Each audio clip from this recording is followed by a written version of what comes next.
Alright, so this is an illustration of the 1980s character Beastman from the Masters of the Universe collection. I chose to go ahead and portray this character mostly because I love these characters and they were iconic to me growing up as a child.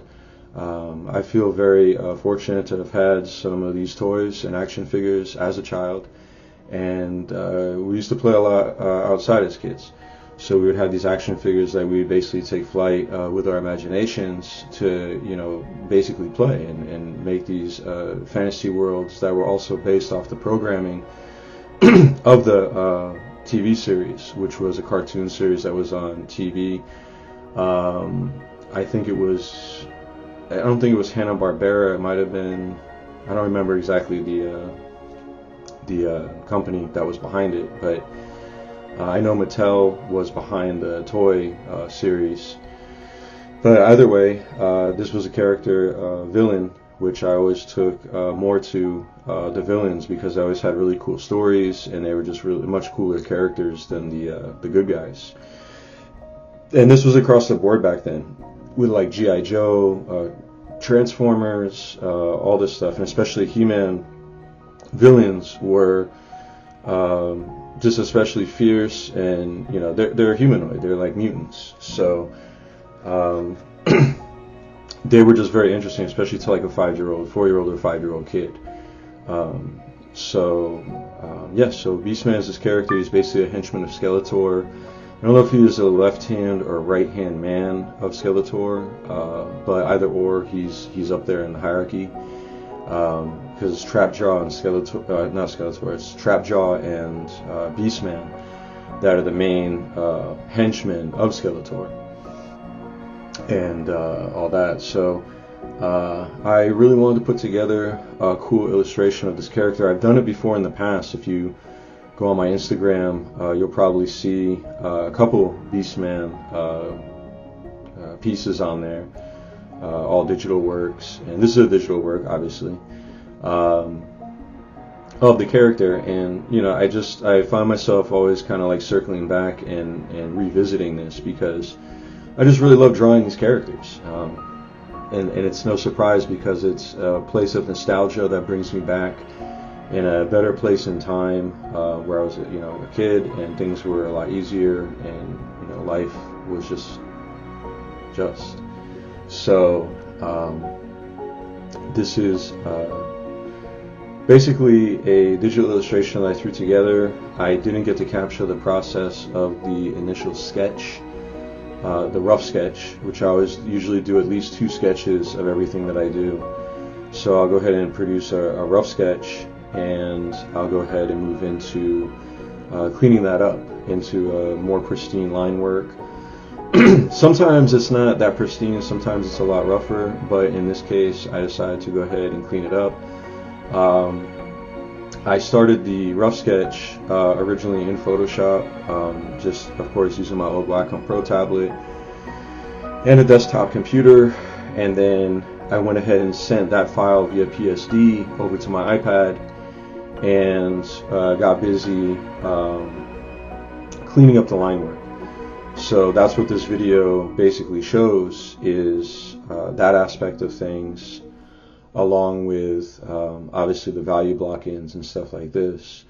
So I've been really happy with a new program that I've been using, which I want to go ahead and mention here, which is by a company called Escape Motions. And this program is called Rebel Pro. I went ahead and bought into the Pro version due to the fact that I felt like it was a good investment, and it definitely was, because what this software enables a digital artist to do is basically work traditionally. So I can work very analog, just as if I was working with oil paints and oil, but digitally, which is super convenient. And the output of the product is absolutely phenomenal because it looks like an actual painting when you're done with the work.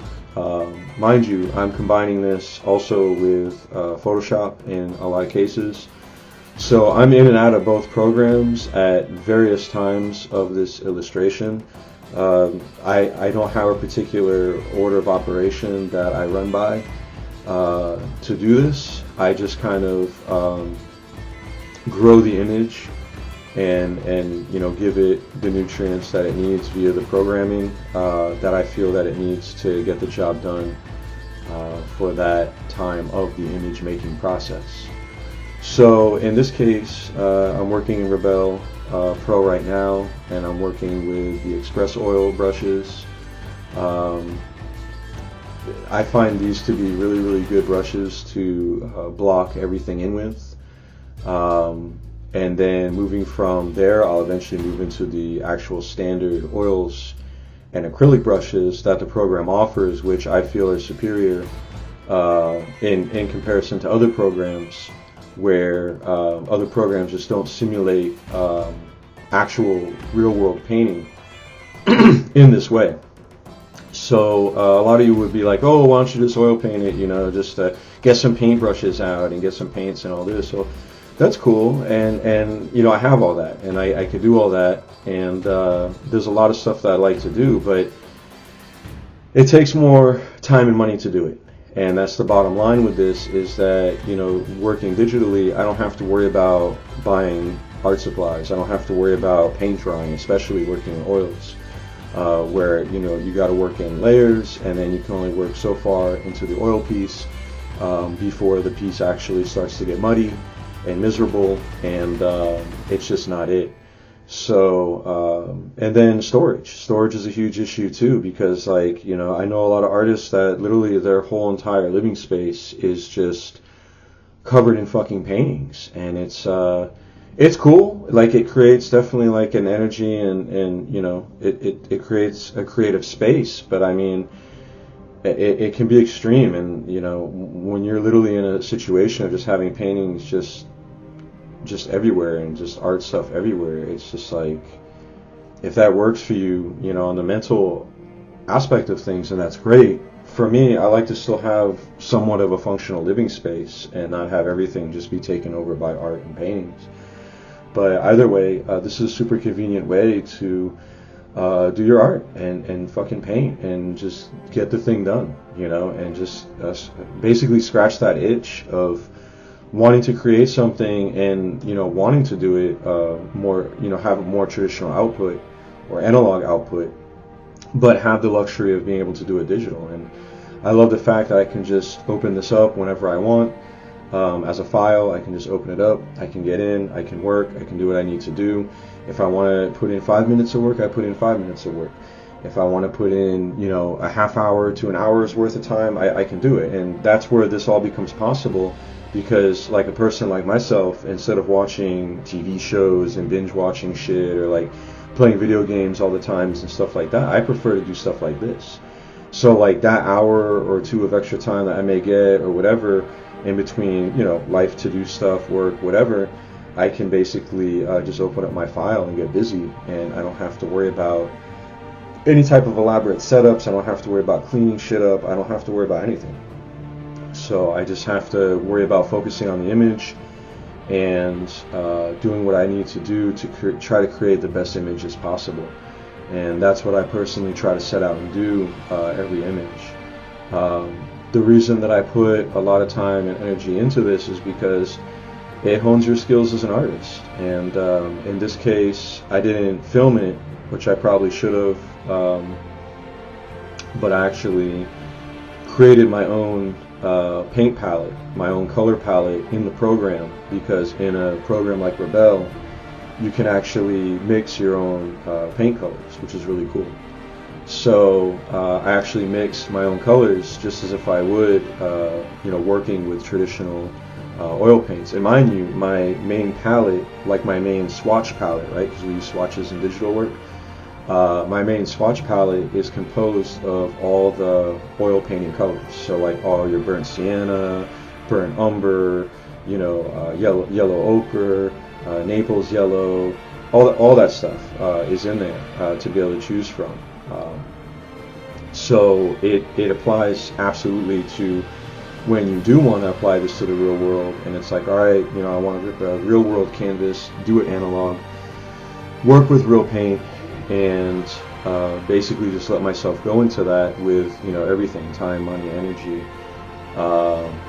then I can do that, and I can do it seamlessly because my mental programming is already in queue with what I need to do via something like this. Now granted, working digitally is always going to be easier than working traditional or analog, right?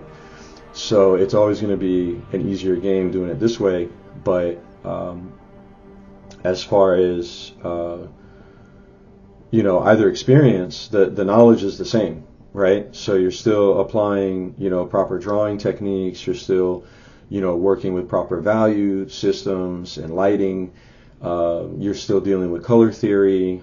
In this case, like I said, you know, I'm mixing my own colors. I feel like this is all important aspects of creating work like this because you're working as an actual artist, and I'm trying to be as least dependent, or yeah, I'm trying to be as least dependent on the digital tools as possible and work as traditionally as possible. So that way, when I do transfer into doing anything analog, it transfers seamlessly, and I can just go ahead and pick up a paintbrush or pencil or whatever it is and work just as if I was digitally. Granted, there are some digital tricks and wizardry that I implement into the digital work, so I'm not doing it 100% organic. In some cases, you know, I'm using different layer modes to create different effects or whatever, but these effects are equivalent to basically like using, you know, glazes and stuff like that, like transparent washes and glazes in analog painting. So in simple, you know, I will take advantage of some of those tools. Occasionally I might use the dodge and burn tools, which obviously don't exist in the real world, and are huge time savers where upping contrast and you know, basically deepening shadows and, you know, making brighter light areas. Although you still have to paint the work out, you still have to paint it. So you just don't use a tool and magically this awesome lighting appears. That all has to be planned, put down, shapes have to be organized, so forth and so on. So you can see I'm making some good progress here in this Beastman piece, and I'm working on the horns right now, or the spikes on his armor and his costume or whatever, and just really pounding in different details, but really trying to go back on, like, you know, lighting, bounce lighting, paying attention to my shadow colors, which I like to get you know, a good system going where either the light is going to be cool and the shadows are going to be warm, but in this case the light is warm and the shadows are cool, and that's pretty much the direction that I chose. But all around, to choose with going an all over warmer image as far as palette is concerned.